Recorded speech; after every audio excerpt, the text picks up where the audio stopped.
আজকে আমাদের হচ্ছে মুড়ি মাখা, মশলা মুড়ি বানানো হচ্ছে। দেখো সবাই বানাচ্ছে। প্রথমে মুড়ির ওপর আম তেল দিয়ে দেওয়া হচ্ছে, আমের আচার দেওয়া হচ্ছে, আম কাসন্দি। উফ, জিভে জল চলে আসছে। দেখো কার কার জিভে জল আসছে। এখন দিয়ে দেওয়া হচ্ছে সিদ্ধ ছোলা, মিক্সড ভেজিটেবল দেওয়া হচ্ছে। তার মধ্যে রয়েছে ওলকপি, টমেটো, মটরশুঁটি, শসা, আর হচ্ছে ধনেপাতা, আর সঙ্গে রয়েছে আদা কুচি। এখন দিয়ে দেওয়া হচ্ছে আলু ভাজা। আজকে বানানো হচ্ছে মশলা মুড়ি। এখন দিয়ে দেওয়া হচ্ছে চানাচুর, মশলার চাট দেখেছো। এরপর চপ সাজিয়ে দেওয়া হচ্ছে, চপ গরম গরম নিরামিষের টমেটো চপ।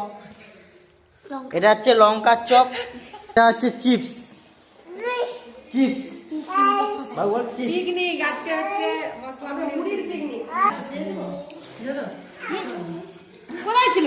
আরে গজকে দিয়ে বলে রাখছিল, সে খায়নি জন্য ওটাকে বলি রেখে দাও, মুড়ি দিয়ে খাও। সেটি ইচ্ছে মনে না, আর আরেকজন হাত লাগা, ও পারবে না একা, হ্যান্ড ওভার করতে হবে না। হ্যাঁ, ভালো করে মুড়ি মাখানো হচ্ছে। আজকে মশলা মুড়ি খাওয়া হবে।